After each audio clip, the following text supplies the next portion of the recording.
Maksud saya apa sih ngomong ini? Bapak Ibu yang saya sayangi karena Allah, hidup nih gak ada yang ideal. Jika kita di usia 50-an, 60-an, akan banyak hal-hal yang tidak sesuai dengan keinginan kita. Contoh, izin minta maaf. Kadang-kadang anak udah dewasa tapi belum mandiri, bawa beban pikiran. Kadang-kadang menantu gak pernah ngunjungin kita, bawa lagi beban pikiran. Kadang-kadang lo anak kok gak pernah ke rumah ya, bawa lagi masuk lagi dalam file otak kita.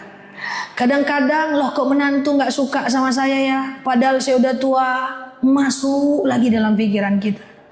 Lah kita sakit kok anak gak datang ya ke rumah, masuk lagi dalam pikiran kita. Oh kok saya udah lama gak dikunjungin anak ya, sampai ada orang tua yang bilang tunggu mati aku dulu baru kalian datang, masuk lagi dalam pikiran orang tua. Kadang-kadang kita pergi majelis taklim, rumah kayak gitu kondisinya, kawan-kawan menyinggung kita pula, masuk lagi dalam kepala kita. Saya ingin berpesan kepada, saya anggap sebagai orang tua saya lah. Ini juga saya bilang sama orang tua kandung saya. Di usia mak, di usia bapak sekarang ini, fokus aja gimana caranya masuk surga. Kalau ada anak menantu yang tak sesuai keinginan hati kita, ikhlaskan. Kalau ada anak yang masih melawan, ingatkan, ikhlaskan. Ibaratnya tawakal, detachment. Kita nggak bisa merubah itu semuanya. Kalau ada kita sakit, kok nggak dikunjungi ya? Kok nggak datang juga ya? Anakku mapan, kok nggak bantu aku ya? Ikhlaskan. Kok nggak ikhlaskan Ustazah? Selamatkan pikiran kita. Selamatkan pikiran kita. Hidup ini tidak ideal Bapak Ibu. Saya sangat mengkhawatirkan banyak orang tua yang itu mereka pikirkan.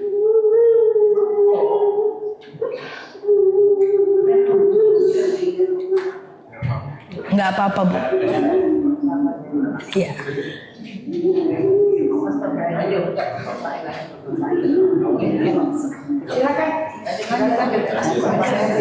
Nanti saya ke sana ya. Aman ya Bu? Insyaallah. Enggak apa-apa.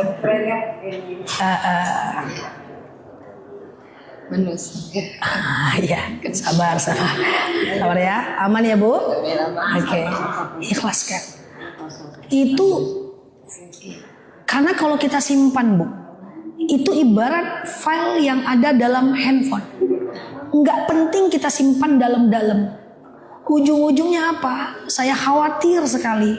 Ibu jadi nggak tenang. Ibu risau, menung-menung, ingat itu semua. Yang paling saya takutkan kepada orang tua, termasuk mungkin orang tua saya atau ibu semua yang saya anggap sebagai orang tua saya. Akhirnya apa? Ibu-ibu ibadahnya jadi nggak fokus. Ibu-ibu jadi nggak fokus sholatnya, jadi nggak fokus majelis taklimnya. Akhirnya pikiran kita jadi terganggu. Nah, yang saya pengen pesan saya itu yang pertama Bu. Akan banyak hal di luar kondisi kita. Kira-kira Bapak Ibu bisa mengikhlaskan itu semua? Kira-kira Bapak Ibu bisa ikhlaskan itu semua?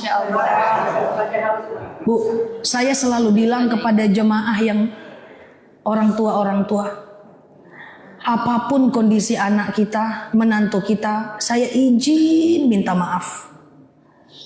Paksakan diri tetap ridhoi mereka ya. Karena sikap mereka kita nggak ridho, kita udah mau meninggal Bapak Ibu.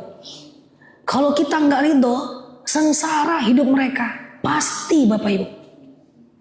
Ridullah ridul walidain, sukhtullah sukhtil walidain. Ridho Allah itu bergantung kepada ridhoan ibu-ibu dan bapak-bapak. Yang saya khawatirkan ketika anak Bapak Ibu tidak sesuai dengan apa yang kita inginkan, dia durhaka, gak pernah datang, melawan, gak perhatian, kita marah, kita gak ridho, sengsara mereka. Jadi itu yang saya khawatirkan Bapak Ibu. Jadi gak apa-apa kalau ibu ada yang menangis, maafin saya, insya Allah yang saya sampaikan ini Saya rasa ini penting karena sekali-sekali kita bertemu. Sehingga ibu-ibu yang udah di usia 60-an, 50-an itu bisa lebih tenang. Yang gak penting itu dikeluarkan. Wah, yang ujian-ujian hidup tuh keluarkan semua dari handphone kita, dari kepala kita. Lalu kita akan lebih tenang. Kalau kita lebih tenang, insya Allah kan kita sebenarnya hidup bisa ya Bapak Ibu ya. Kita kadang-kadang juga gak berharap anak ya Bapak Ibu ya.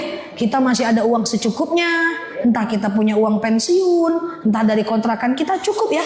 Kadang-kadang pengen sekedar mereka peduli tapi gak juga gitu kan. Sampai ada orang tua yang ngomong sama saya kalau dia susah saya bantu dia. Kalau dia gak datang gak bawa apa-apa, saya gak apa-apa. Yang penting kalau dia susah saya kasih dia uang. Tapi datanglah.